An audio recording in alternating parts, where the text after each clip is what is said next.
Welcome to Senior Living Visionaries, a podcast for senior living leaders who are looking to stay ahead of the curve in the industry. On this show, we feature leaders and innovators in senior living who are pushing the boundaries and creating new, effective services and solutions. And now, let's settle in as host Jennifer Drago connects us with today's guests. Hi, and welcome to Senior Living Visionaries, where we showcase the leaders and innovators who are shaping the future of senior living. I'm your host, Jennifer Drago, strategy consultant and CEO of Peak to Profit. And I'm so excited today to welcome Rob Liebreich, who is the president and CEO of Goodwin Living, and he has been since July of 2019. His energy, compassion, and creative drive support the strategic goals and growth of the Goodwin Living organization, and I think you're going to get a good flavor of the energy and creative drive today. Prior to joining Goodwin Living, Rob was the executive director of the Asbury Methodist Village, a not-for-profit continuing care retirement community in Gaithersburg, Maryland, and he also held senior positions in marketing and operations for senior living organizations in the Washington, Baltimore metropolitan area, as well as the Pacific Northwest. Rob studied business administration and international business and marketing at Georgetown University and holds an MBA with a concentration in senior care and housing from Johns Hopkins University. He loves his family, traveling, and teaching. And welcome, Rob. So happy to have you here. Great to be with you. Thanks so much. You bet. Would you share a little bit about your organization, about Goodwin Living?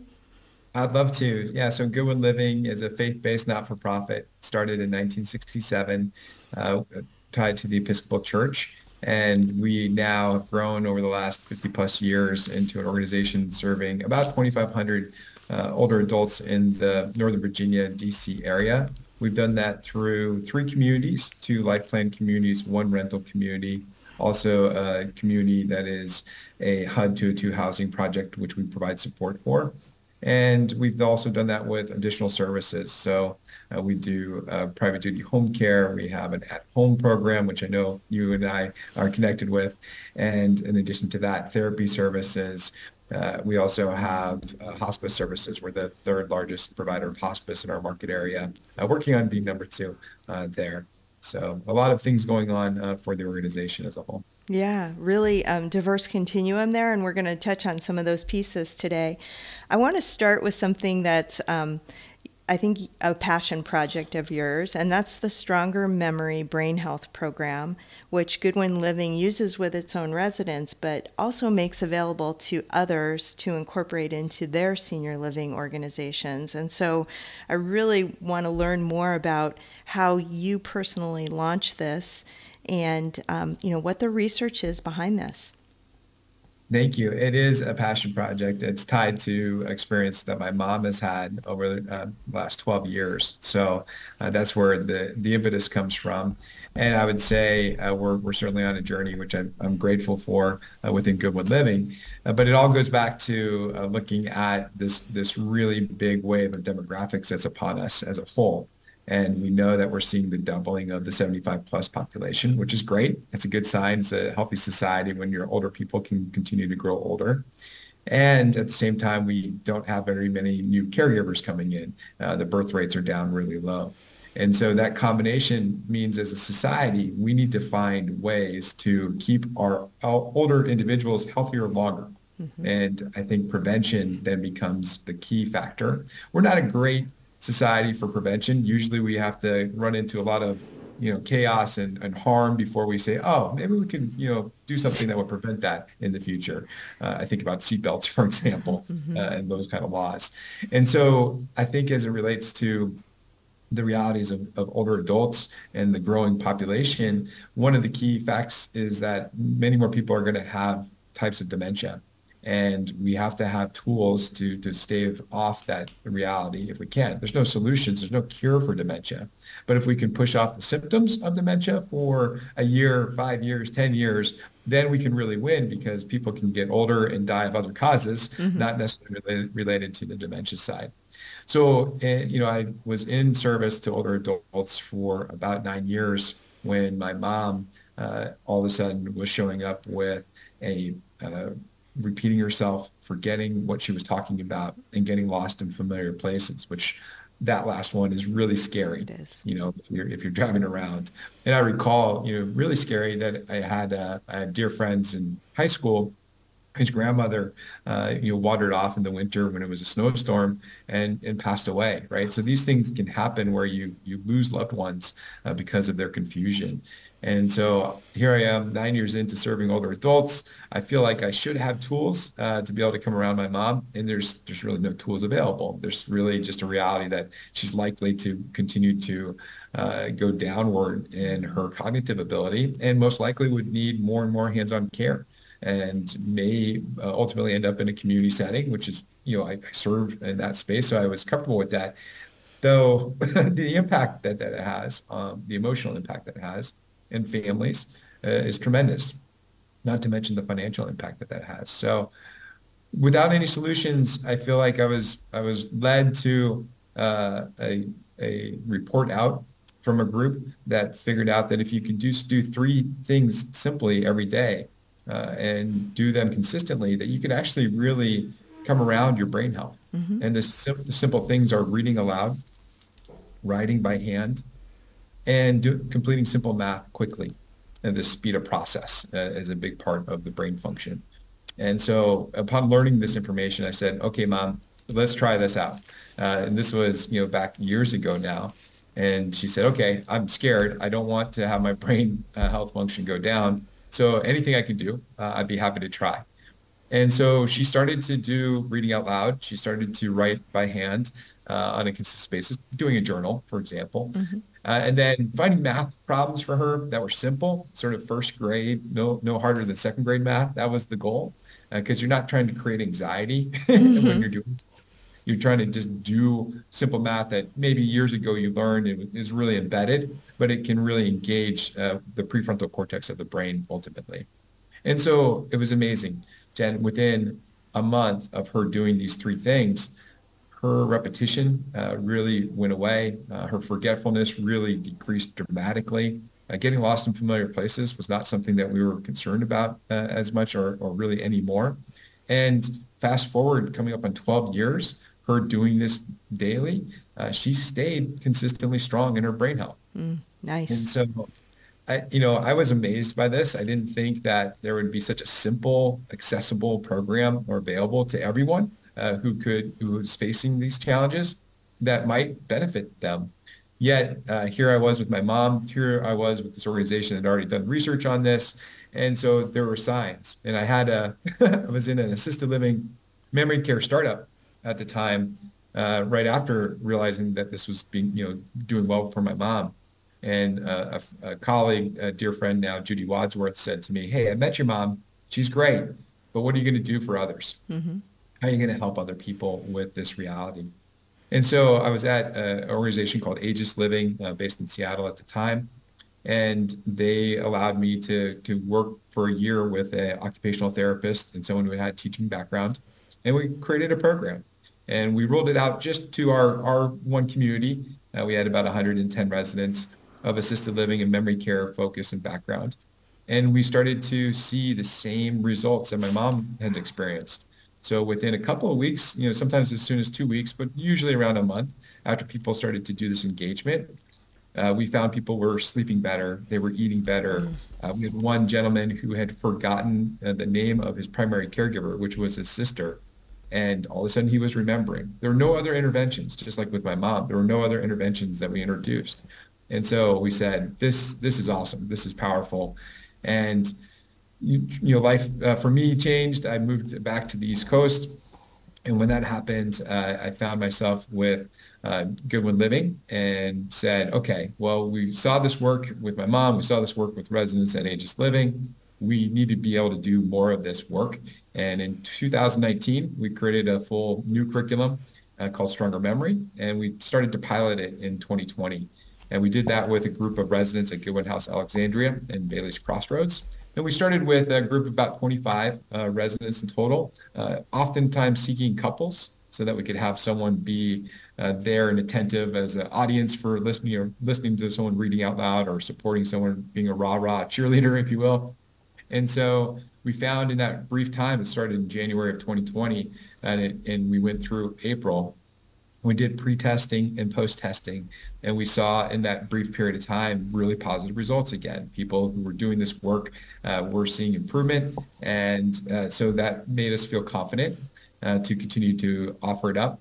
Of course, in March of 2020, COVID came and hit all of us and was very, very damaging, traumatic. But we didn't want to stop the work we were doing. We knew it was important, so we took it virtual, and we had a group of at-home members come around the program as well. And we took the cohort of at-home members and our initial cohort, and we gave that study information that we had done ourselves to George Mason University, which is the largest public university in Virginia. And we teamed up with the social work department, and they started to do research on what we were doing. And they initially came out and said, this is really promising non-pharmacological or non-medicine oriented approach to brain health. And then subsequently, they've done a couple of additional research projects with us. They went out and did their own pre and post testing of over 100 individuals and said, yeah, this is statistically significant. We really see this as valuable. They then went on to see what happens to a group after, they've done it, but now, 6 months later, is it still effective? And the trends indicate that it is, which is really encouraging. Even for people that stop doing the program, if you've done it initially, you still have really strong cognitive reserves that stay with you, even after 6 months. So that's a positive. And then they went on to also research the socialization factor. We encourage people to come together once a week so that they have some element of accountability for the program. And for people that do that work, come together in a social setting once a week, it's even that much more positive. It's still really good if you don't, but it's also even better if you do come together with a group on a consistent basis. So really excited for all that work and the culmination of it. It's all been supported by the Goodwin Living Foundation and the generous donors to that foundation. So we don't charge for the program. We have it in English and Spanish. And so far, we've been able to impact over 25,000 lives, including obviously the residents at Goodwin House, Alexandria and Bailey's Crossroads, and the View, our 3 communities in Lewinsville, the 4th that we help to support. But also, we're all over the country right now. Just the other day, it rolled out in Utah through Salt Lake County, 15 senior centers. We rolled it out through over 50 senior centers in the state of Maryland. We have a CMS grant to roll it out through the state of Virginia through over 50% of the nursing homes in Virginia. And so we're just really excited for that work. It's a small team, about 4 individuals that are working on it consistently, but really grateful to be able to provide some hope, some tool for folks to come around their brain health and hopefully stave off the need for care over the course of time. So amazing. And I know that you mentioned the generous support of the Goodwin Living Foundation or Goodwin Foundation. And so for those that are listening, that information, the program is actually on your website. You can download a workbook and 30 days of reminders and tips. So anybody can use it. I love that you've made it so accessible. And can you share how it's being used in organizations or how you're rolling that out to allow other organizations, other senior living and senior centers to do that as well? Yeah, so thank you. And it is available at StrongerMemory.org. If anyone goes there, they'll find that StrongerMemory.org. They'll be able to download that either in English or Spanish. And people can also purchase a book if they don't want to download the 170 some pages. They can order a book. We sell it at cost. We really try to keep everything as easy as possible.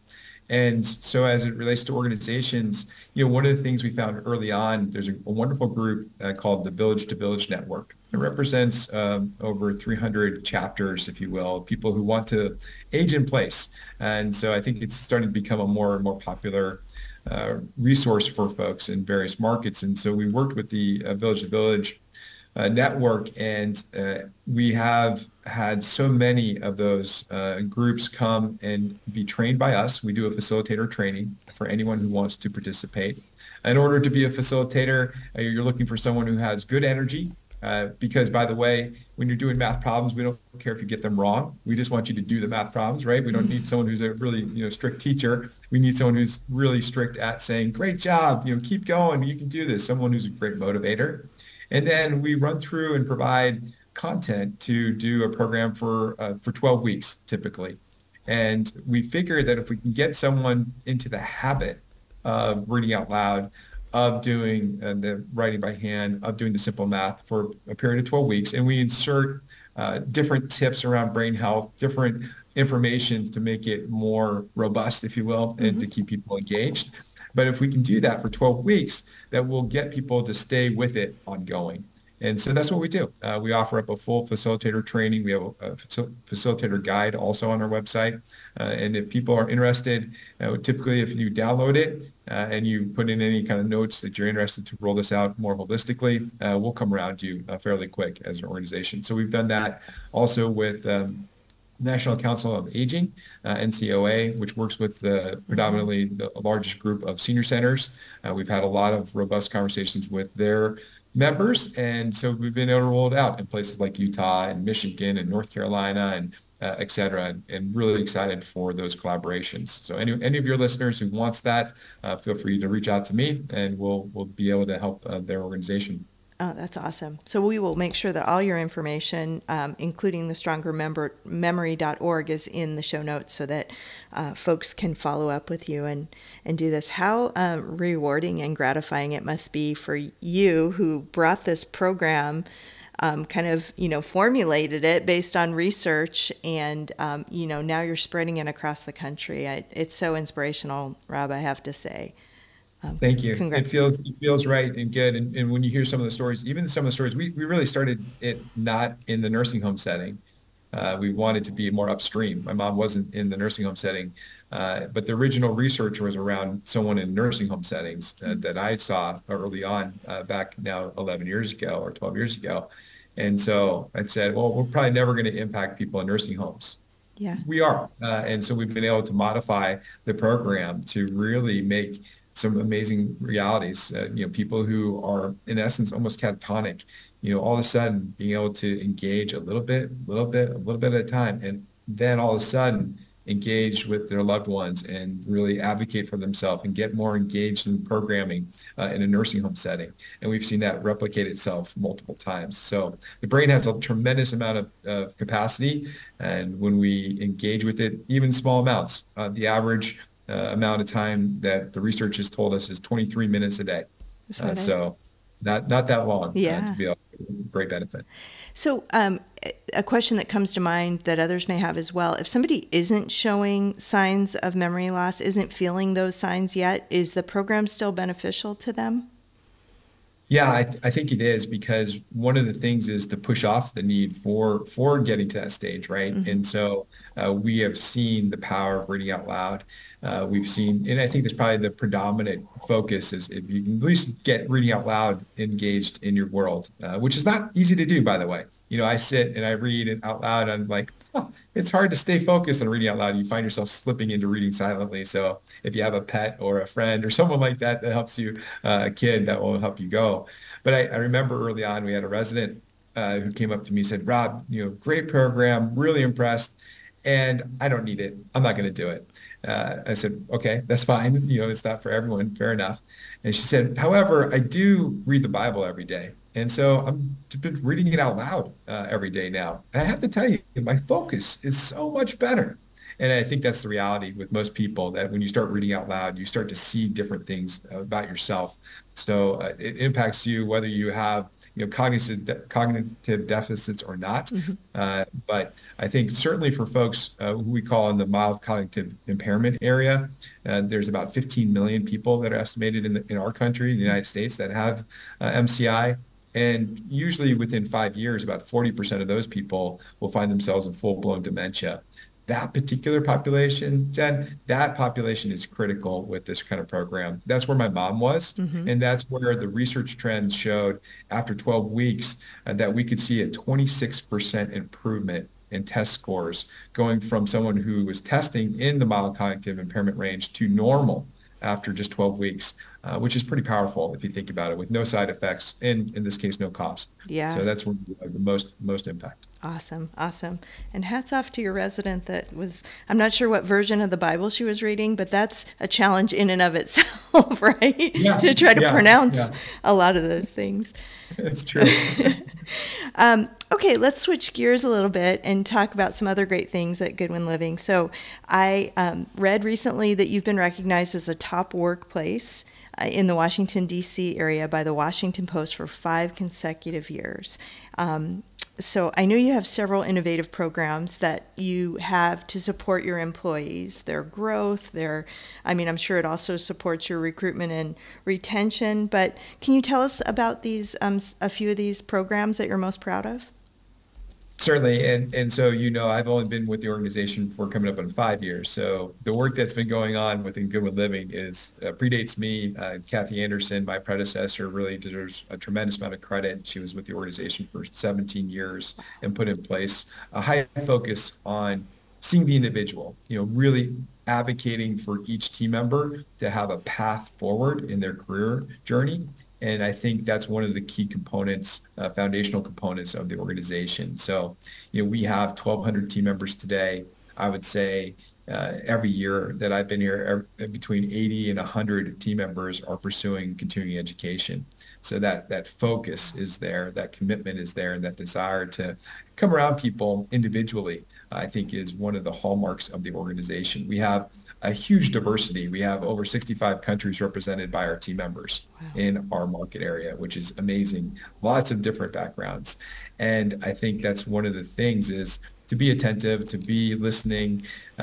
We do a lot of listening tours, and we do it intentionally on certain days. We do it unintentionally, just being out and about, making sure that we're touching base with all levels of the organization, making sure people have a voice, that if they're struggling with something, I tell my team, if you're sitting on something or frustrated by something for more than 15 minutes, please come to me. Let's talk through it. Let's get it out on the table. I don't want you to fester. I don't want you to sit with it for that long for it to cause anxiety or stress in your life.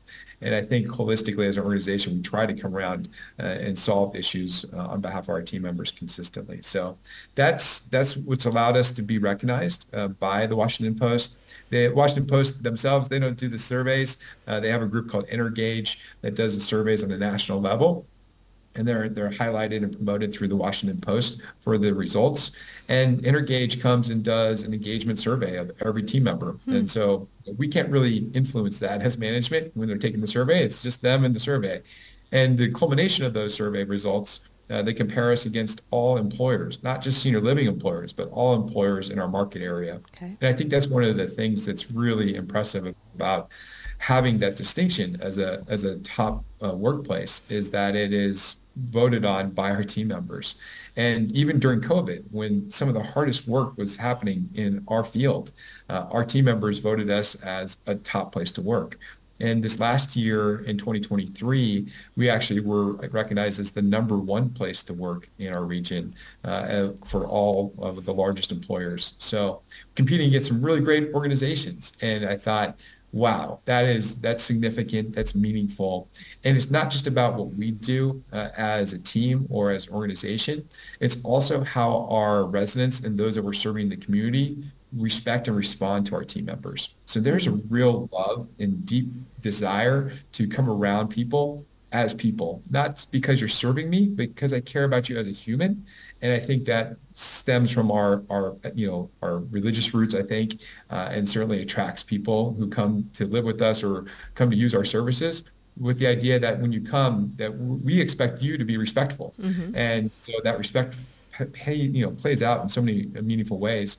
But our residents in particular that are in our communities and how they come around the individuals who choose to work in those communities, I think that is a major lift for why people like to work with Goodwin Living and continue to work with Goodwin Living. And I've been with other organizations, and I've seen connection. I've never seen it at this level, Jen, in terms of the Goodwin Living experience and really wanting to holistically help And that's been really, really heartening. What an amazing culture. I mean, I think you didn't use the word culture, but as you're talking about it, that's really what it is, right? It's your employee culture, your residence culture, all coming together. And I interviewed Denise Boudreau, who's a culture expert, president of Drive, and she said the number one things employees want in a workplace is respect. They want to be seen and heard, and everything you've just said, I imagine, makes your employees feel that way. So I hope so. And congratulations. we still have more work to do, right? I think that's the thing. We're definitely not perfect. If you pulled 1,200 team members, we'd have plenty of opportunities to get better. And I think the thing for me is I work with a wonderful group of leaders that wants to get better, that we weekly talk about what should we be doing to better ourselves around serving our team members. It's an intentionality for us. And so we know we don't get everything right, but we're going to try to make it right in the future. That's awesome. And do you want to talk at all about your programs that you have in place to really support your team members? Again, kind of speaking about what they need. I know that you help through your foundation some with citizenship. You help with loan forgiveness. Can you talk about those? Sure, of course. Yeah, we're really blessed with the foundation, the work that the Goodwin Living Foundation does. Obviously, it supports brain health work, which we talked about earlier, and it supports over the last 6 years really shifted in its focus. We do resident support first and foremost, so that no residents who live with us have to move out if they've run out of money. I think that's at the core and the soul of most not-for-profit organizations that serve older adults with housing options. And so we do that. That's our first and foremost. And then what we've really come to do with the foundation is support our team members. So that's where you get the support of an education. We pay up to $5,250 towards people's educational pursuit every year, starting in someone's second year, which is, I think, really, really exceptional. We just offered up a brand new option that came from talking with our team members. We realized that so many of our clinical team members are carrying a lot of school debt with them. And so we did a survey, and I think the average was close to $100,000 that people were carrying with them. One person was up towards $300,000 of school debt. And it's like, oh, how do you ever get to have a house or feel like you're going to be able to make it overcoming that level of school debt? So our foundation and our board, the foundation board, came together with great zest and said, we got to do something about this. We've got to come around this issue. And so now not only do we support someone who wants continuing education with that amount of money, but if you have that clinical debt, we'll pay down $5,250 a year with no cap, but $5,250 a year towards your clinical debt. And awesome. I think that's been a major interest for us to try to come around. Valerie Burke, who's our chief philanthropy officer, she's been a great advocate for that program.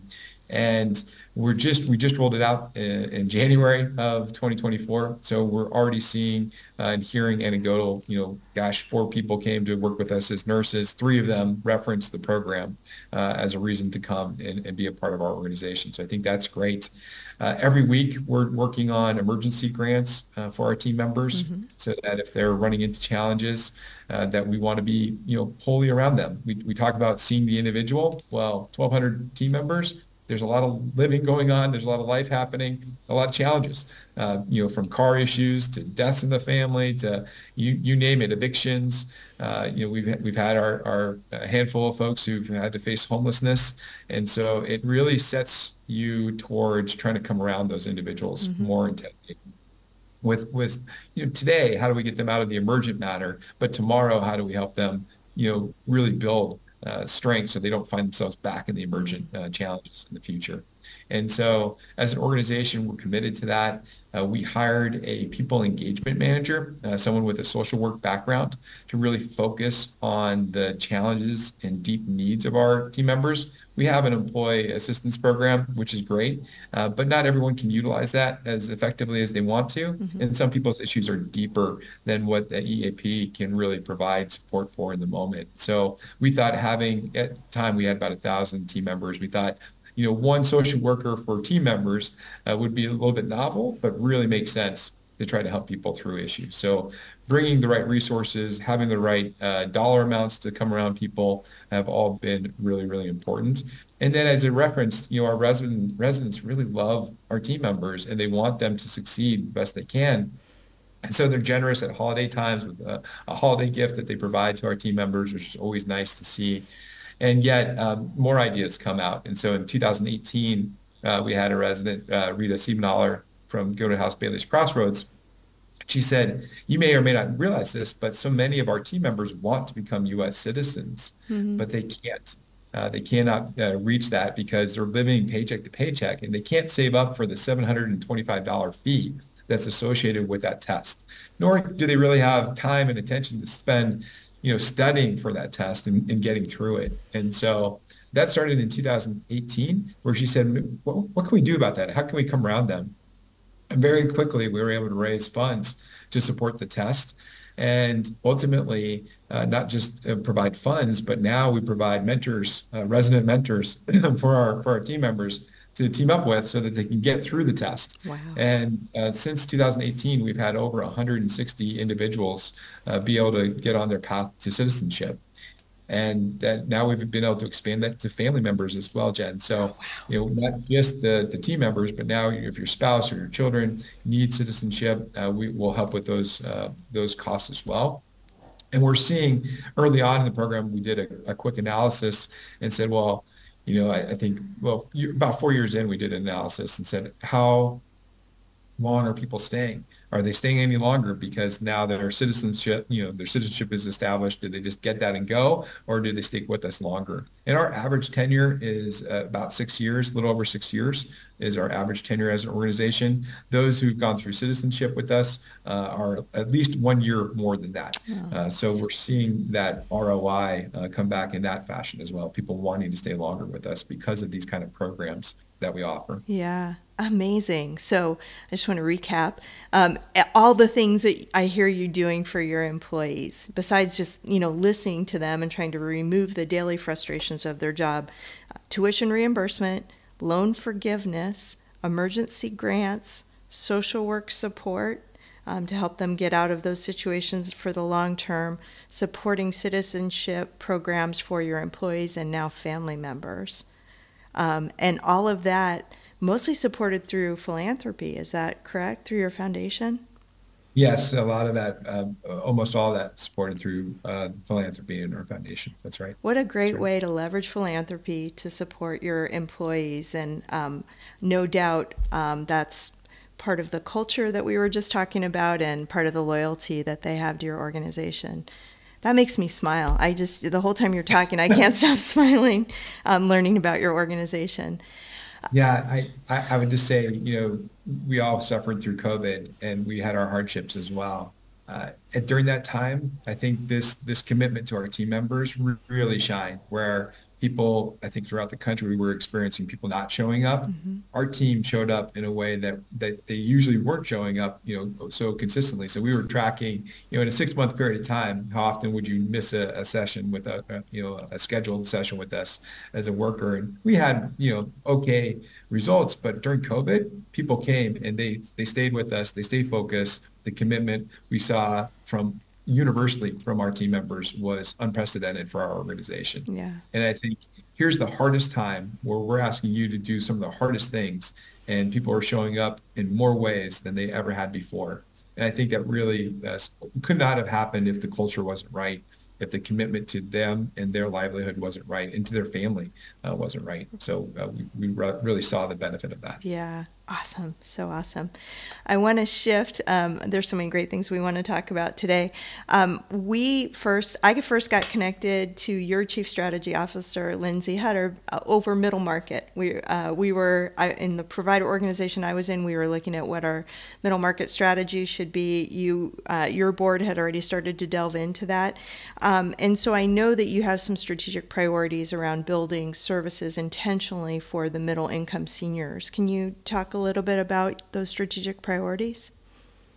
Yeah, so having options that are more financially accessible for all, right? That's the key. And as we're seeing this doubling of older adults over the coming years, and for the population growth that's occurring through 2060, I think it is, we're seeing that about a third of people, older adults, don't have resources. And so they can't afford the $170,000 to $1.3 million entrance fees that we charge at our communities that are buy-in communities. And I think those buy-in communities, by the way, are great values. I think they provide great value propositions, but they're not accessible for everyone. And similarly, we do have options for, a rental community in our market area, but it's, above $4,000 a month. And again, for our market area, that's really good, but not everyone can afford that. So what do we do to provide other services? Well, we talked a little bit about one of the programs, which is Stronger Memory. Can we offer up a brain health pathway to keep anyone, regardless of your economic means, better off? So that you can push off the need for care. So having programs like that are preventative is critical for us. We operate our own therapy team. That's something we used to outsource for 17 years. We had a really good partner, but we took those resources in-house. And a couple of things that allowed us to do: one, have better continuity of care, we thought. Two, save some money by not having a third party. Three, be able to really go out in the community and do things that we weren't doing before. So today, we're able to offer exercise programs out in the general community to low-income housing properties that are around us that we are not affiliated with. But because our mission is to support, honor, and uplift the lives of older adults and the people who care for them, it calls us to want to be of support, especially to those who don't have means. So we know movement, physical exercise is probably the best elixir that anyone and all of us can be doing on a daily basis. Similar amount of time as the brain health discussion we had, maybe it's around 20 to 30 minutes a day, but getting people moving is critical. So being able to have our therapists go out and run exercise programs in other communities around us that are serving a lower income population is really, really important. And then, having programs that are more accessible. Your organization, our organization are both, your former organization are both organizations that wanted to have an at-home program. So, being able to have a service that more people can find their way towards, they don't have to move out of their home, has been also a key path for us. And then in 2022, we took a very intentional step. We ended up acquiring a rental community. So that, this is the one I referenced where rents are around $4,000 starting. And that community for us is a way to come around, quote unquote, the middle market in our area to maintain housing stock that is available to seniors who may have the means but choose not to, want to use all their means for housing purposes. And that was about to be a project that had been around for longer than we've been around. So coming up on over 60 years, or it's been around for over 60 years, that was going to get bulldozed. That was going to go away. And there wasn't going to be that option. And we thought we really want to be able to come around that community, have it as an option in our Alexandria community, and serve the Northern Virginia area with it.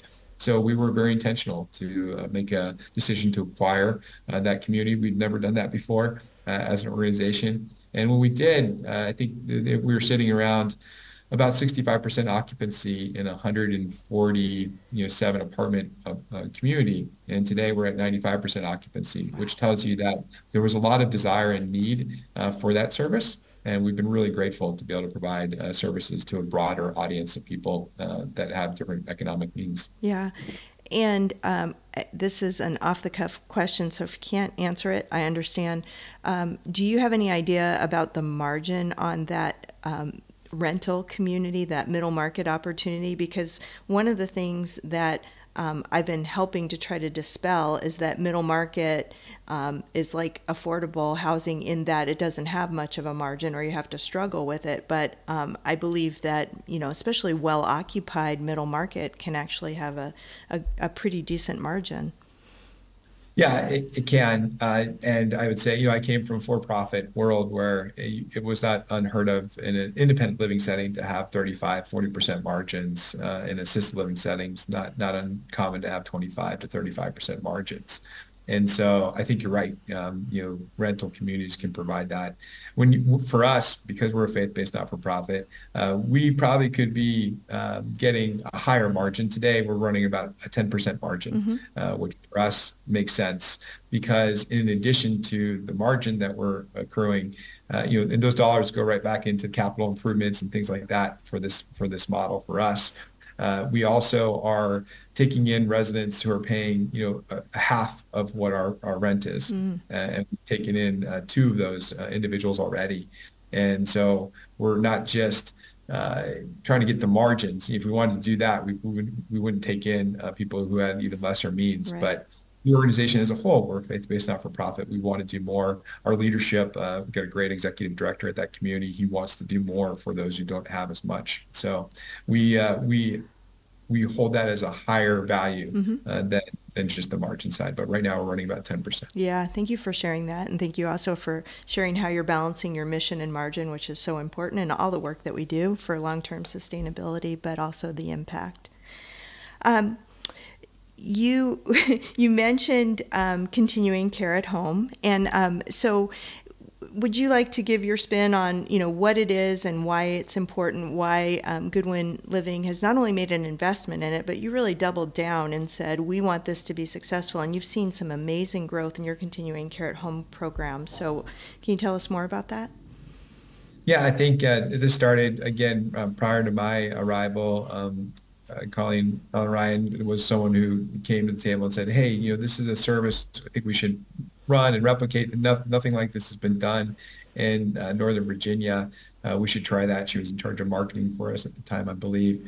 And so we created, coming up on 10 years ago, our Goodwin Living at Home program, or it was Goodwin House at Home program when it came out. And the idea was to recognize that most people don't want to move from where they're at. They'd rather age in place, and typically in their own home or in their own condo or apartment, and not want to make the transition.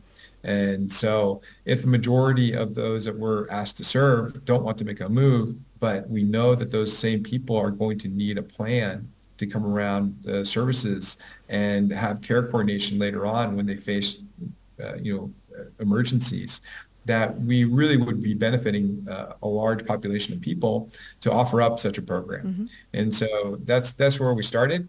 And, I think when I arrived, coming up on 5 years ago now, we had about 130 members that were part of that program and serving only in Northern Virginia.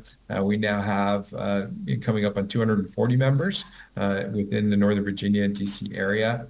And it's been a really important service for us because people don't necessarily want to move, but they definitely need a plan for care. I think the challenge, the reality that's out there in the market is that we don't have enough caregivers, that the age population is not in our favor as it relates to having more caregivers in the future. So if you as a consumer are not tied to an organization, a reputable organization that has strength to advocate and pull in resources on your behalf, I've seen this so many times. Even people with multi-millions of dollars, even billionaires, don't have the capacity to pull in the talent they need in the moment of crisis without a partner. And so having that partner, that's what that program provides, the at-home program. So most of us don't have millions or billions. So for most of us, having that lined up and having that peace of mind is really critical. Yeah. And that's what our at-home program provides. So I see it being even more valuable. I'd like to see the market understand it more. It's hard when you're the first to the market, and we're the first in Washington, D.C. area to also provide that option and that service. And as we gain more traction with knowledge and awareness, which I think we're doing a really nice job and even better job today, then I think we'll see that particular service line grow, and maybe eclipse the 1,100 people we serve in our housing communities right now. Yeah, it's so important. And we talked about prevention earlier, and it's a major step also with that care coordination, that personal wellness coordination that you get through those programs really helps you stay healthier and independent longer. And then, of course, when your health needs change, they're there to help you navigate and, to your point, find the care that you need. So important. And folks often don't think about those needs until after they have them. And so that's one of the educational focuses, I think, of folks like you and I, that we get to share, hey, you need to look at these programs before you have a need, because they'll really, it's also financial protection. I mean, it's peace of mind for you and your families, but it's absolutely financial protection that will allow your assets to sustain you for longer. Absolutely. And knowing, right? If you already know that you're covered and you have that peace of mind and you can plan for it, then you're not going to get stuck with the bigger price tag later. And the emotional strain that it creates, I think, is equally, if not more important to families, for sure. Yeah. In the program that I ran, which is getting close to 10 years, it's 9 years now, but our very first member said, "This is the greatest gift I've ever given myself." And so I thought that is so true, so true. So yes. Thank you for helping me spread the word about that today and spending a couple minutes on that as well. Of course, really important. Yeah. We're going to see more. So I want to close our conversation today talking about another one of my favorite conversation or topics, and that's governance. And it occurs to me that with all the wonderful things Goodwin Living is doing on so many fronts that we've mentioned today, that you must have a very strong board, and you must have a great process for cultivating this innovation and this willingness to take risks. And we all know senior living boards sometimes tend to be a little risk adverse. It's really hard to educate our board members on the complexities of the work that we do. And so tell us, about your board, your governance processes. What makes your board able to support all these things that we've talked about? Yeah, I think it's a huge part of who we are, and having board members. We're all volunteer board member program operation, if you will. And so we have 13 board of trustee members, and then we also have a foundation board. And so those two boards represent the work that we do in total. And I think a couple of things have occurred. One is that our board was really good at creating a framework of strategic thought and initiatives. And they also knew that our strategic plan that is in current progress started in 2018. They knew that they were going to have a transition of our CEO, Kathy Anderson. She was going to make a transition. And so they wanted to create a strategic plan that was broad, flexible, and allowed for a lot of creativity. And I think that is really helpful, because they said, yes, we want to be, excellent in the services we provide. We want to be focused in dementia. So we started to do a lot of work with, dementia-friendly communities and things like that. But they weren't so specific that the leadership couldn't come in and others couldn't come in and say, okay, well, I hear this is your goal, this is what you want us to focus on. Let me, frame it my way. Let me interpret it this way, and let me run, towards the light that I think is important. So they've given a lot of leeway to myself and to the leadership team to have those different focuses. And I think they've provided the broad framework, and we've been able to really drive towards a lot of different initiatives all at once because of that broad framework. And then having folks that are really focused on the organization, having them really commit to us. When I think about Cece Clark, who's our current board chair, or Mary Hicks, who was the board chair when I came in, both of these remarkable women brought a sense of commitment and holding together everyone towards the right focuses, which you need. Boards can go off in a lot of different directions, but they've both been intent on saying, let's make this organization easier on the decision-making process. Let's not confine the decision-making process. Let's open up to diversity of thought more and more. And let's really hold space to gather as much variety of thought, and then agree to where we're heading, and then let's get going. Let's try it. And if it doesn't work, it's okay. So that expectation that we're always going to have success is there, but recognition that we're also going to fail sometimes is forward. And I think that's a really good board and really good leadership that allows for that exploration. Yeah. Thank you so much for taking some time to explain that, because everything that you've said about governance is so important. Sounds like you've had some strong leadership.